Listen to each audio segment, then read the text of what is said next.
교계사 불자 여러분 안녕하십니까? 반갑습니다. 오늘은 부처님 성도절 법회 날입니다. 성도절이란 부처님께서 출가 수도하셔서 도를 이루신 날입니다. 부처님께서 도를 이루신 그 도는 한편으로 우리 모든 불자들은 깨달음이라고 말합니다. 깨달음을 얻으신 날 이렇게 말을 하기도 하죠. 그 깨달음도 모든 사람들이 이런 깨달음 저런 깨달음 많은 소견이 생기고 지혜가 생기고 깨달음이 생기지만은 부처님의 깨달음은 가장 높은 올바른 깨달음이라 그래서 무상정각 바른 깨달음. 그리고 부처님의 깨달음은 한편으로 정각이라 그러죠. 정각. 또 한편으로는 가장 큰 깨달음이라 대각이라 대각. 정각 또는 대각. 종로 상가에 가면 대각사라는 절이 있지 않습니까? 큰 깨달음을 또 붓다 부처님이라 그러죠.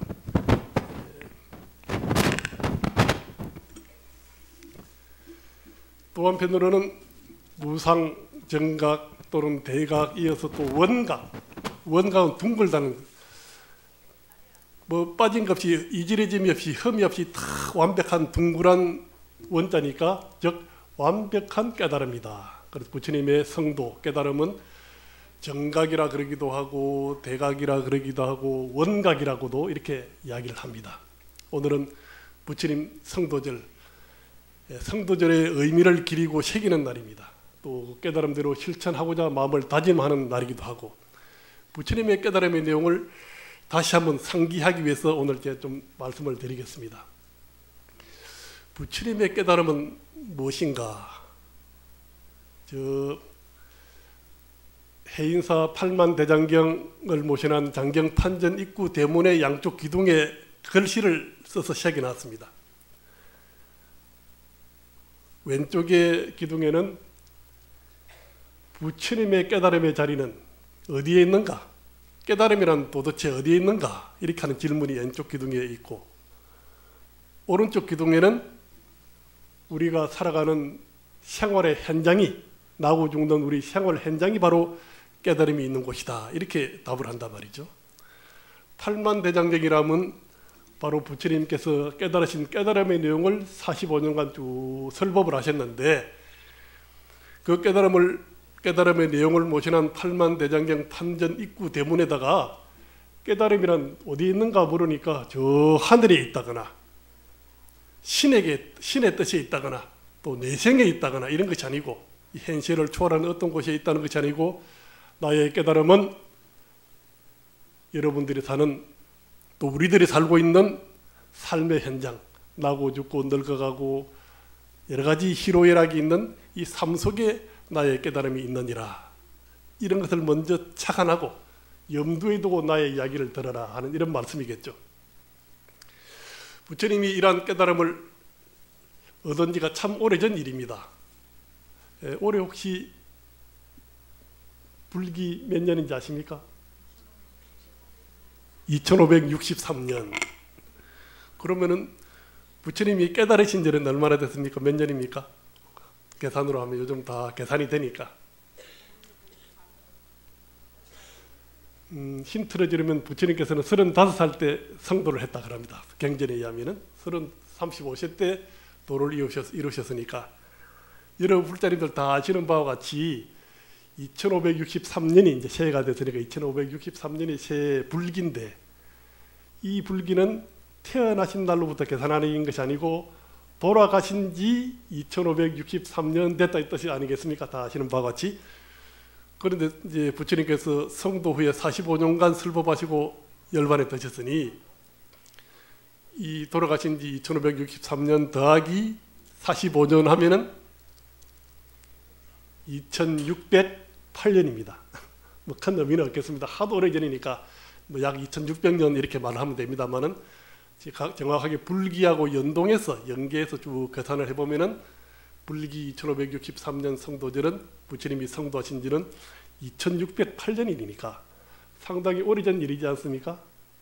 그때 우리 인간 세상들의 생각의 인지라 그랬어요. 인간의 지혜의 수준, 문명의 수준이 상당히 좀 낮았죠. 특히 그 당시 인도는 모든 세상은 범천이라는 하늘이 모든 삼라만상을 다 만들어냈다.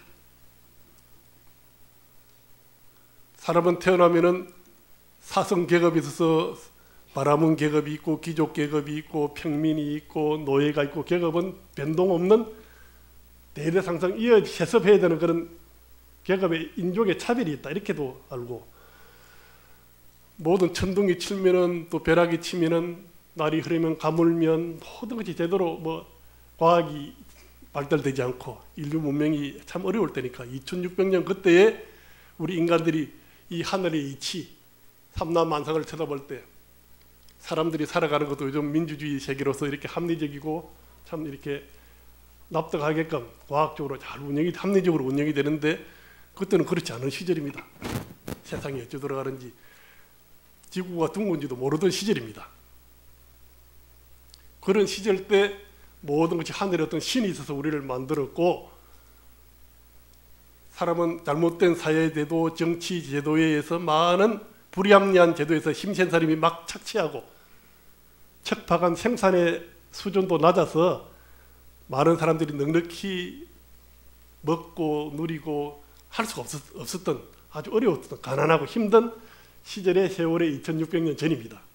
그러니까 뭐 제대로 아는 것이 없었죠. 그럴 때 사람은 너무 괴롭고 잘못된 제도, 잘못된 신화와 같은 잘못된 풍습과 과학적 이해 이런 것들 때문에 모든 사람들이 죽지 않으면 간신히 죽지 않을 정도로 간신히 견딜 만큼 이렇게 힘든 세계라는 고해라 고해 너무 힘든다는 거죠. 사바 세계를 우리가 한문으로 번역하면 간신히 죽지 않을 만큼 견딜 만한 이런 뜻이랍니다. 감인 얼마나 힘들었으면 이런 시절에 부처님께서는 삶이란 우리 인생이란 어디에서 어디로 가는 것인지 어떻게 살아야 되는 것인지 이 삶에 살아가는 이유가 뭔지 이런 근본적인 삶의 이치에 대해서 삶의 의미에 대해서 그 까닭에 대해서 불행을 줄이고 행복으로 나가는 길을 알기 위해서 즉 삶이 무엇인가 어떻게 살아야 되는 것인가 하는 것이 당시 고타마 시타르타 태자가 출가 수도했던 이유였습니다. 신이 어디에 있는지 내 생에 내가 이런 걸 알고 싶어 출가한 것이 아니고 우리 삶이란 우리 인생이란 어떻게 태어나서 어떻게 살다가 어디로 가는 것인지 왜 살아야 되는지 즉 삶의 의미를 알기 위해서 출가 수도의 길을 나섰다. 즉 팔만대장경의 가르침은 살아있는 우리들의 살아있는 삶이라고 깨달으면 삶이라고 이렇게 말했으니 나의 깨달음은 바로 저 하늘의 세계라든지 삶을 초월한 또 다른 세계라든지 내 생의 일을 말하는 것이 아니고 우리의 삶, 살아있는 우리 삶과 사회를 설명하는 것이 나의 가르침이다 하고 팔만대장경 입구에 그래 밝혀놨다는 겁니다.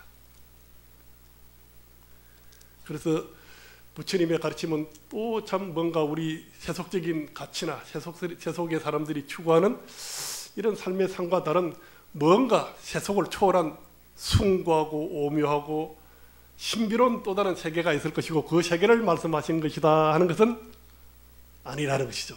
즉 찢고 벗고 희로애락이 가득 차 있는 우리 삶에 대해서 뭔가 이 이유가 뭐며 어떻게 살아가는 것이다 하고 말하는 것이 부처님의 가르침이었다.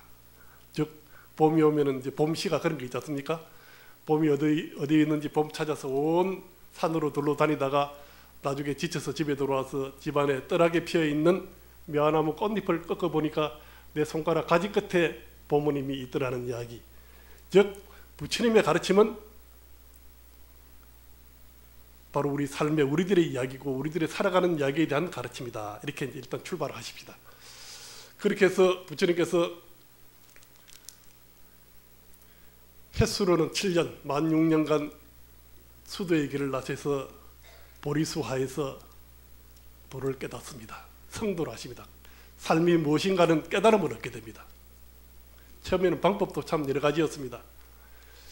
그 노자라는 노자라는 분도 그런 말했지만 우리 인간에 있어서 가장 큰 우한 덩어리가 있는데 이 삶에 있어서 가장 큰 문제는 결국 내 이 몸뚱어리가 나라는 것이 있음으로 생긴 게 아닌가 이렇게 시작을 합니다. 노자 도덕경이라는 책을 봐도 나의 모든 큰 이 삶에 나의 가장 큰 문제는 먹어야 되고 재워줘야 되고 입어야 되고 이 모든 것이 이 나라는 몸뚱이가 있음으로부터 시작된 거 아닌가 하는 것은 아마 누가 합리적으로 이성적으로 생각해 보면 다 그런 결론에 도달하는 것 같습니다. 그래서 부처님도 출발할 때는 인생이란 무언가 출발하시니까 단순히 나라는 것을 생각하면 나의 몸과 나의 마음이 아니겠습니까?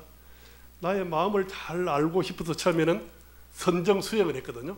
마음을 잘 가라앉히고 이런저런 일에 휘둘리고 따라가고 무너지고 하는 나의 마음을 잘 정돈하고 해서 마음을 하나하나 정리하고 가지치고 점차 무념무상의 경지에까지 이르려면은 인생이 뭔지 잘 알겠거니 해서 이렇게 삼매 수행도 하고 참선도 하고 마음을 무념무상의까지 경지에 도달하면은 가장 올바른 삶을 잘 알게 되리라 해서 처음에는 마음 수행, 마음 무념무상의 그런 노력을 많이 했습니다.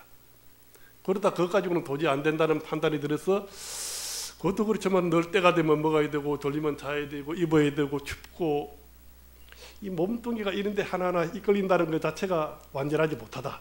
그러다 보니까 이것은 내 몸이 이런데 끄달리지 않는 내 능력을 얻어야 되겠다. 그래서 먹지도 않고 굶고 고통으로부터 해방되기 위해서는 막가지 덤불에 눕기도 하고 찌르기도 하고 가전 고형을 몸을 극단에까지 몰아서 몸으로부터 요즘 오늘까지 새벽에 성도절 날은 7일 전부터 해인사 같은 데서는 잠을 안 잡니다. 잠을 안 자고 계속 앉아서 졸면 막 이렇게 죽기로 때리고 참선을 하는 그런 일주일간 잠 안 자는 수행인데 왜 이리 잠을 자야 되는가 하는 그런 마음이 있다 보니까 잠을 안 자는 수행을 한다. 잠을 안 자든지 아무것도 내가 이렇게 먹는 일 때문에 내가 이렇게 까달린 노예가 돼야 되니 굶어 보겠다고 막 굶습니다. 지금도 저 파키스탄에 가면은 박물관에 가면 부처님의 고행상이라고 뼈만 드러나 있는 사진이 있죠. 조계사 근처에 이런 불구 서점이나 상점에 가면은 부처님 고행상 사진이 있습니다. 그 이유가 음식으로부터 한번 자유로워져 보려고 안 먹어보기도 하고 막 찌르고 꼬집고 막 이렇게 온갖 몸을 학대하는 쪽으로도 했습니다만은 그 방법으로서도 삶이 무엇이며 어떻게 살아야 되는가 결론이 도출될 수가 없는 것이죠. 그래서 결국은 부처님은 그런 중도의 길, 가장 합리적이고 몸을 학대하거나 고행을 하거나 해서 또 몸이 이끄는 대로 막 이렇게 무너져서도 안 된다. 그래서 중도의 길을 통해서 마침내 도를 이루십니다. 도에 이루은 내용이 그 당시 경전에 이런 이야기가 있더라고요. 조금 메모를 했는데 일구월심 사유하던 성자에게 사유와 성찰을 통해서 깨달았다는 뜻이죠. 일구월심 사유하던 성자에게 모든 존재가 밝혀진 그날 그의 의혹은 시선듯 사라졌다. 인연생 인연멸 하는 인연을 따라 생기고 형성하고 인연 따라 소멸하는 모든 도리를 알게 되었도다. 모든 고행을 멀리하고 모든 방탕을 멀리하고 고요히 사유하고 성찰하고 명상을 통해서 보리수 아래에 앉아서 이렇게 이치를 성찰하고 추론하고 명상하고 한 끝에 부처님은 도를 깨닫고 보니까 부처님께서는 모든 삶에 대한 의혹이 다 해결이 됐는데 그 내용은 모든 존재는 인연생 인연멸이더라. 누가 있으라 함에 있게 되는 것이 아니고 누가 만드는 것도 아니고 우리 삶도 태어나는 것도 인연 조건이 만들어져서 태어나고 나이 들어 늙어가고 쇠퇴하는 것도 인연의 조건이 바뀌고 변경됨에 따라서 점점 병들거나 나이 들고 또 마지막 죽어가는 것도 살아있는 조건이 소멸하거나 쇠퇴하거나 무너짐으로써 또 소멸하는 것이다. 태어나고 늙어가고 죽어가고 사람의 인생만 그러하는 것이 아니라 우리가 추구하는 모든 일도 인연과 조건에 따라서 성공적으로 성사되기도 하다가 조건과 인연이 조금 삐끗하거나 미흡하면은 터득거리고 잘 안 되다가 또 솔직히 실패하기도 하다가 또 재차하기도 하다가 모든 삼라만상 삶과 세상의 모든 일은 조건과 있는 조건에 따라서 생성되고 유지되다가 있는 조건의 변천에 따라서 그 일도 변천되고 그 있는 조건이 소멸되거나 쇠퇴하거나 소멸되면은 모든 생명이나 물질이나 존재하던 일도 또 변경이 된다 이 말이죠. 이 이치는 어떻게 보면 오늘날 현대인이 보면은 그리 대단할 것도 없는 누구나 교육을 받고 주 3월의 이치를 살펴보면은 다 알 수 있는 일인데 그 당시에는 이것이 천동경지 하늘과 땅이 완전히 놀랄 정도에 깜짝 놀랄 만한 이런 합리적 이런 결론이 깨달음이라는 이름으로 모든 사람에게 제시되고 전파됐습니다. 삶은 세상 만사는 모든 존재는 인연생 인연멸이다. 인연에 따라서 생성 그 연기라는 말로도 한자로 하기도 합니다만 익숙한 말로는 인과응보, 인연생, 인연멸 이것이 오늘 성도절날 새길 부처님의 깨달음의 내용입니다. 콩 심은데 콩이 나고 팥 심는데 팥이 나고 우리가 노력한 만큼 또 그렇지만은 모든 세상 만사 일이라는 게 우리 눈으로서 귀로서 또 우리가 파악할 수 없는 다양한 조건들이 있으니까 모든 것이 인과응보대로 다 되는 것은 아니지. 어떤 때는 이렇게 노력을 했는데도 잘 안 되는 게 있고 어떤 사람은 노력도 안 했는데 잘하는 것이 있다지만은 당사자의 노력과 주변 인연들이 부모님들 가족 또 사회의 모든 조건들이 얽히고 설켜서 하나하나 일이 성사도 되고 잘 안 되기도 하고 잘 되기도 하고 나의 불행과 나의 행복 모든 것은 주의를 잘 살피고 내가 하는 일을 잘 살필 때 불행과 괴로움을 줄일 수 있고 행복을 점차 만들어 나갈 수 있겠더라. 이것이 부처님의 깨달음의 내용입니다. 결국 우리들의 노력이 필요하다는 결론에 도달하겠죠. 모든 것이 서로 이것이 나와 너가 다 연관관계가 있고 모든 조건 속에서 서로가 만들어지고 생멸하고 있으니 나의 존재와 나의 생존과 존재 내가 잘되고 못된 것은 나와 관련된 인연 있는 사람들 인연 있는 사회 인연 있는 민족 나라 다 연관이 있기 때문에 공동 노력에 의해서 해야 된다는 결론에 도달한다는 거죠. 부처님이 이웃을 이해하고 자비를 행하라 남을 보살펴주라 친절하게 하라는 것은 결국 나 자신의 불행과 행복과 연관되기 때문에 그렇다는 것이죠. 우리 모두는 인연생 인연멸이고 인연 때문에 성공하고 인연 때문에 소멸하고 좋은 인연이 모여서 내가 행복하게 함을 유지할 수 있고 인연이 소멸되거나 멀어지고 잘 안 될 때 내가 괴로움과 불행으로 다가오니 우리의 모든 노력은 인연, 인과응보라는 법칙에 따라서 주의를 살피고 모든 노력을 하자 하는 것이 부처님의 가르침입니다. 여러 불교학자들이나 스님들이 또 경전의 말씀이나 여러 가지 또 이제 이치로서 참선으로서 다 설명을 하지만은 결론의 말씀은 이겁니다. 인연생 인연멸이다. 오늘 조계사 법당에 오셔서 성도주를 기리는 법회에 우리 참여하는 우리 불자님들 부처님의 성도 도란 무엇인가 깨달음은 무엇인가 오늘 돌아가셔서 가족이나 이웃이나 친구들하고 또 성도들을 화제를 삼아서 부처님의 깨달음이 뭔가 나눌 때 결국 부처님의 깨달음은 가르침은 인연생 인연멸을 기본으로 한 인과응보적인 노력이고 인과응보의 노력의 핵심은 바로 이웃에 대한 친절과 자비를 베푸는 일이다. 이렇게 이해를 해 주십사 이렇게 말씀을 먼저 드립니다.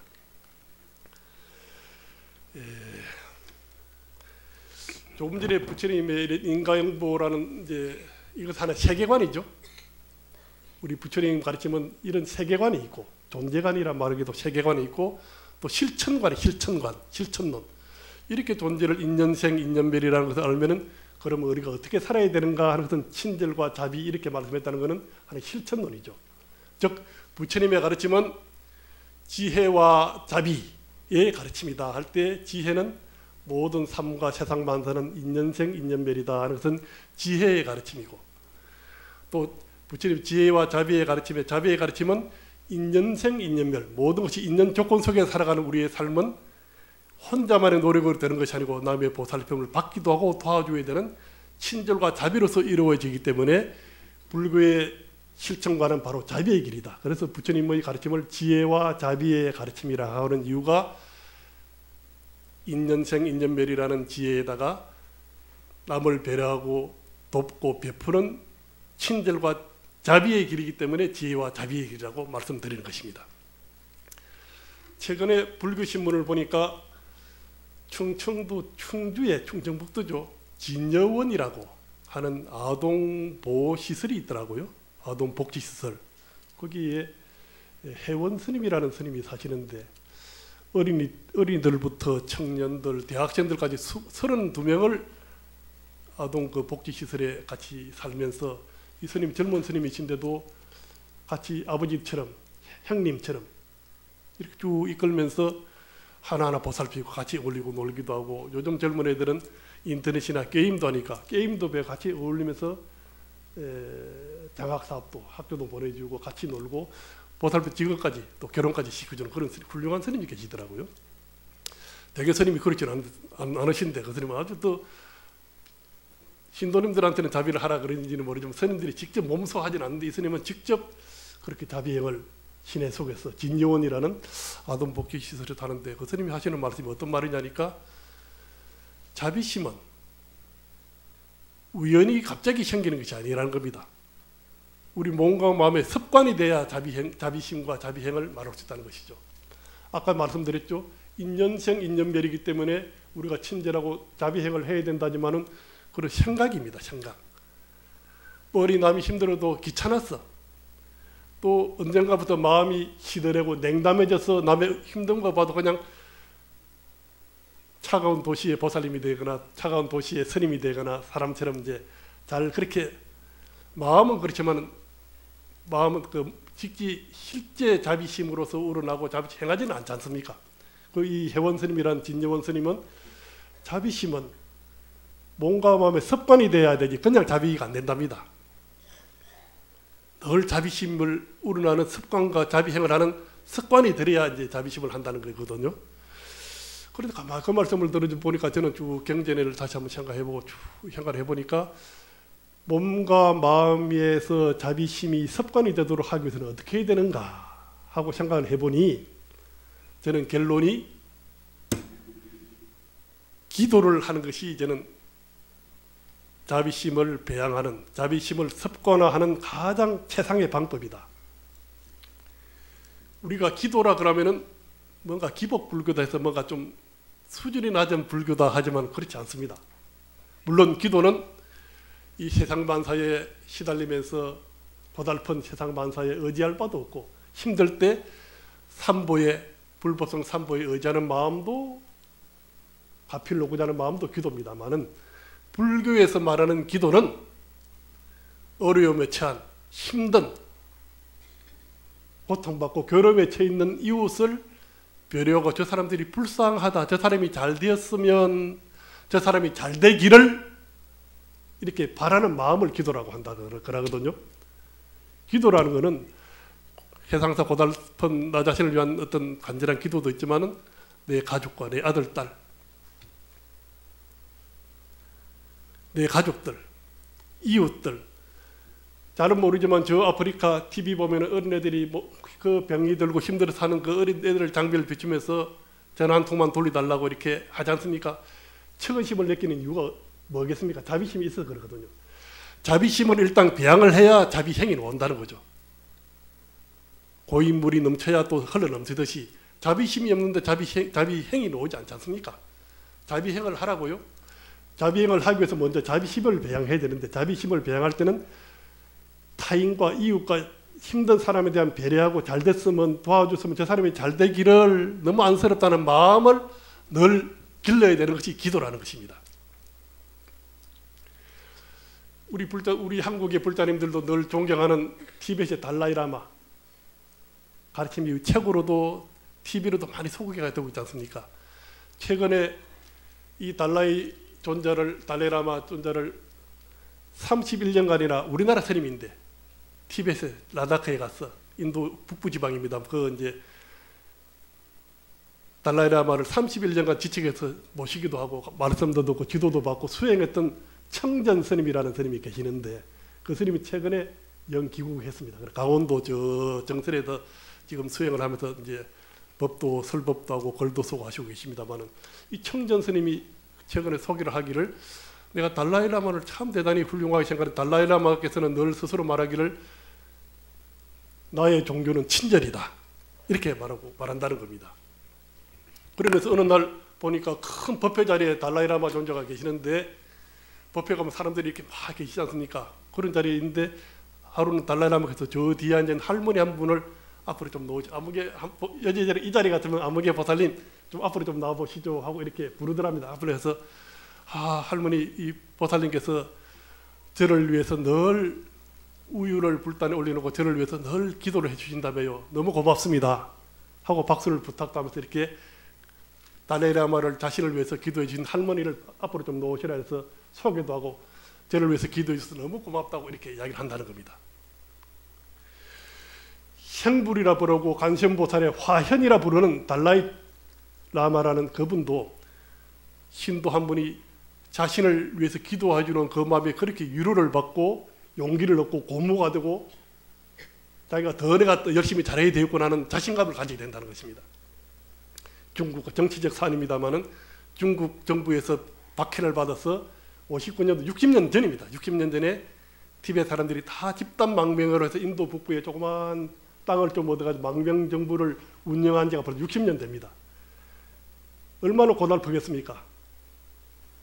나라 민족이 다 이끌고 남한 나라에 와서 그 힘든 부처님 제자자 스님이기도 하지만은 한 나라의 수반이 돼서 자기를 따라서 온 그 티베트 민중들을 국민들을 안돈시키고 그래도 중국 사람 미워하면 안 된다고 자비로서 우리가 다 하면 된다고 이렇게 끝까지 용기 잃지 말라고 희망을 하면서 60년을 살아온 이 달라이라마도 이렇게 견디고 우리 싸우지 말고 평화로서 그래도 해야 된다고 이렇게 이 법을 펼치는 그 배경에는 따르던 신도님 한 분 한 분이 자기를 위해서 기도해 주는 그 마음이 자기를 큰 스님으로 자비를 베풀고 친절을 말하는 큰 스님이 되고 티베트 민중의 구심점이 돼서 지도자 역할을 할 수 있도록 용기를 주는 것이 그 할머니의 기도 한 분 한 분의 기도 때문에 이렇게 됐다는 것을 말씀하시는 게 아니겠냐는 거죠. 기도가 기복불급이라고요? 기도는 바로 자비심을 배양하는 습관이고 훈련입니다. 자비심을 배양하는 것은 바로 자비행을 하도록 하기 위함이고요. 우리가 정한수 떠놓고 비는 어머니 모습을 새벽에 일어나서 얼핏 저도 아들이나 딸이 보고 나를 위해서 어머니가 이렇게 새벽같이 장독간에 정한수 떠놓고 맑음을 놓고 나를 위고 이렇게 기도를 하는구나 빛나리 하는 걸 보지 않습니까? 이 자녀들이 뻗나가고 싶어도 자기를 빌어주는 어머니의 그 공과 그 나를 기도해 준다는 그 마음이 늘 든든하고 격려가 되고 용기가 돼서 노력하고 훌륭하게 되려고 노력하지 않습니까?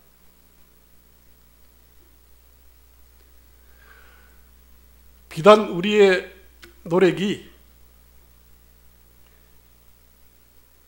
비단 어머니의 노력이 자녀에게 또 우리 참 같이 생활하는 우리 남편이 참 그렇게 힘들게 했는데 올해는 또 승진을 했으면 입시에 성공을 했으면 앞으로 우리 애 좀 잘 됐으면 이것이 더 나아가서 이웃으로 기왕이면 우리 마을이 좀 잘 됐으면 우리나라 민족도 한번 잘 살고 했으면 우리나라가 더 이상 갈라지지 말고 서로가 화합해서 이제는 좀 하나의 잘 사는 나라가 돼 통일된 나라가 돼 이런 것도 다 기도입니다.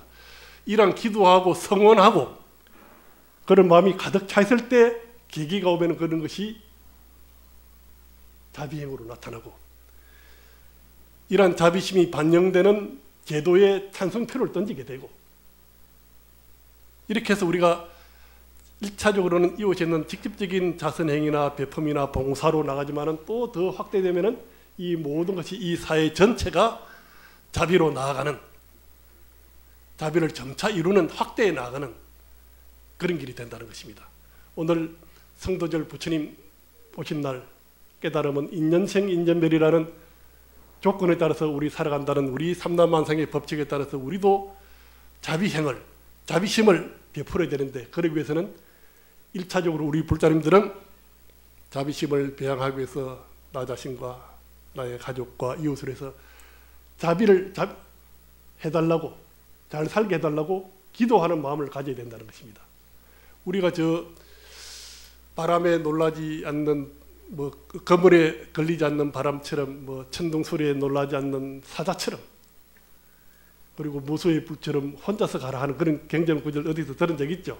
그 스타니 파타라는 법집경이라는 그 경에서 이런 이야기를 하고 있습니다. 부처님도 늘 기도하라 그랬습니다. 어떻게?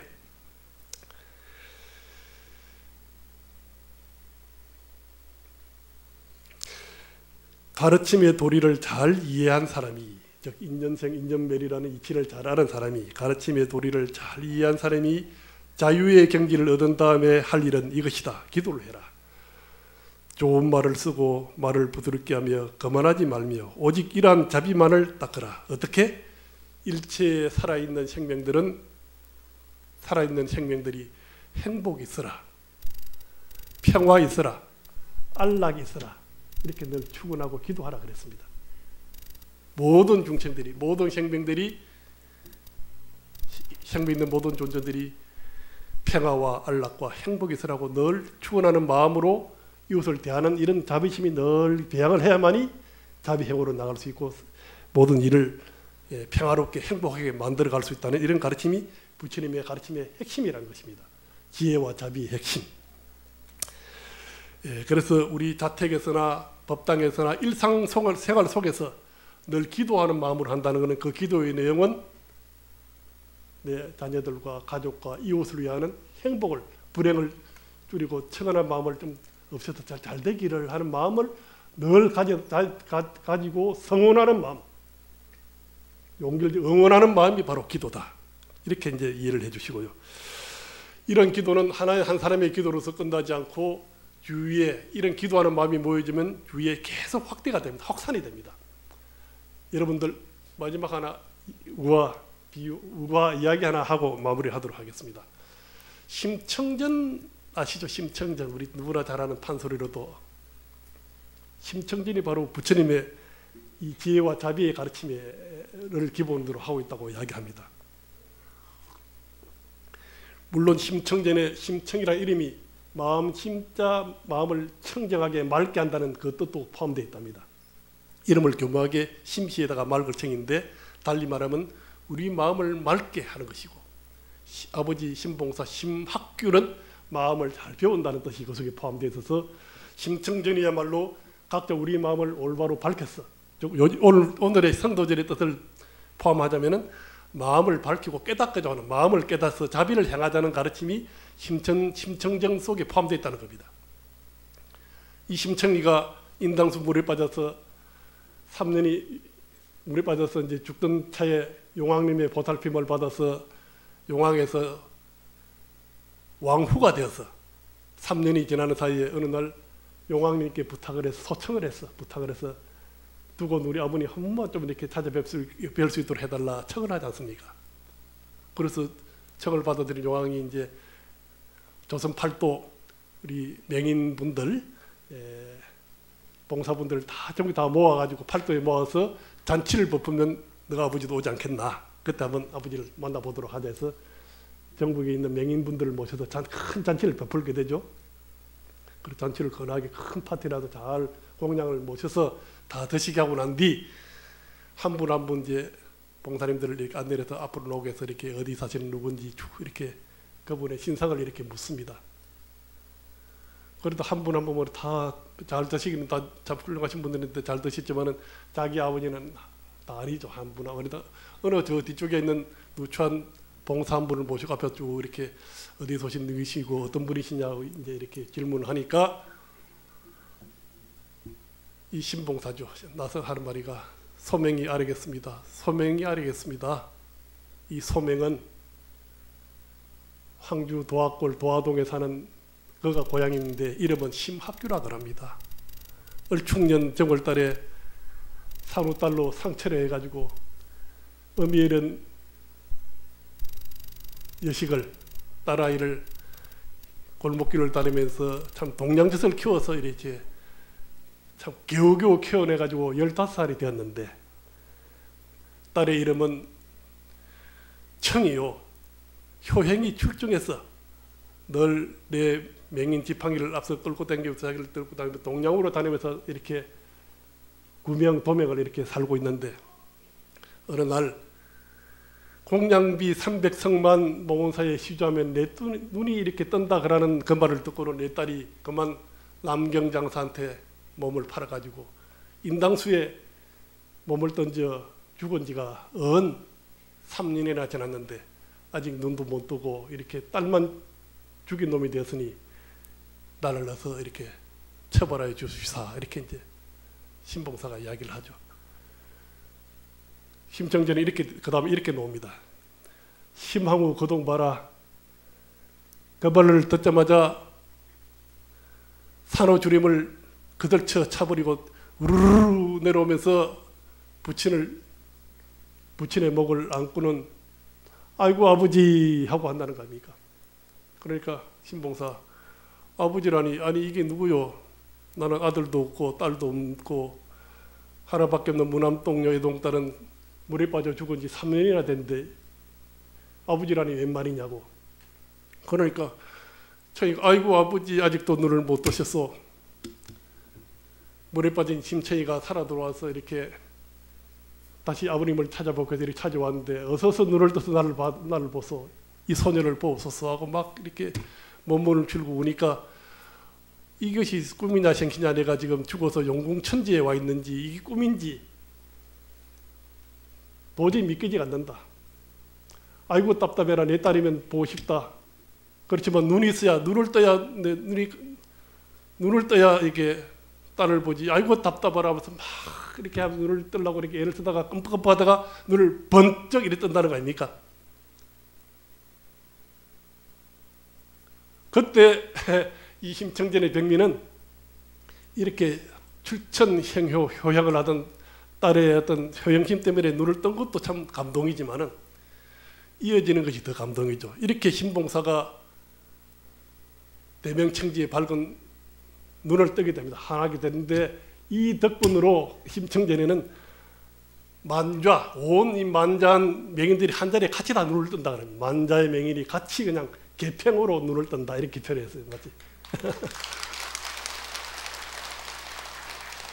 김봉사도 눈을 뜨고 박봉사도 눈을 뜨고 이봉사도 모르고 앉아 뜨고 눈 뜨고 누워 뜨고 막 하면서 참 눈을 다 뜨는 장면을 아주 그렇게 익살맞게도 그렇지만은 아주 감동 있게 울다가 웃게 만들면서 그 온 집에 내려가다 앉아 뜨고 뭐 누다 온갖 이렇게 다 눈을 다 뜹니다. 한 사람이 마음을 곱게 맑게 쓰던 그 심청이 덕분에 아버님도 눈을 뜨고 한 사람이 눈을 뜨니 모든 만자한 모든 눈먼 사람들이 다 눈을 떴으니 마치 우리 어리석은 중생이 2608년 전에 보리수화에서 인생이란 무엇인가 그 깨달음을 얻어서 45년간 설법을 하고 이어서 그 가르침은 8만 대장경이 돼서 오늘까지 우리에게 가르침을 주고 있습니다.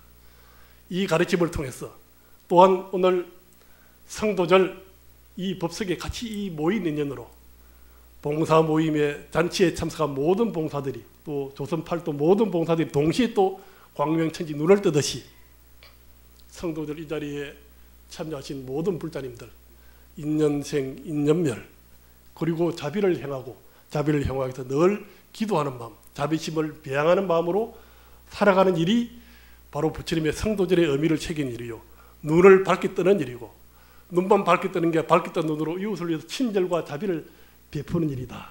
이렇게 좀 이해를 해 주십사 이렇게 말씀을 드리고 싶습니다.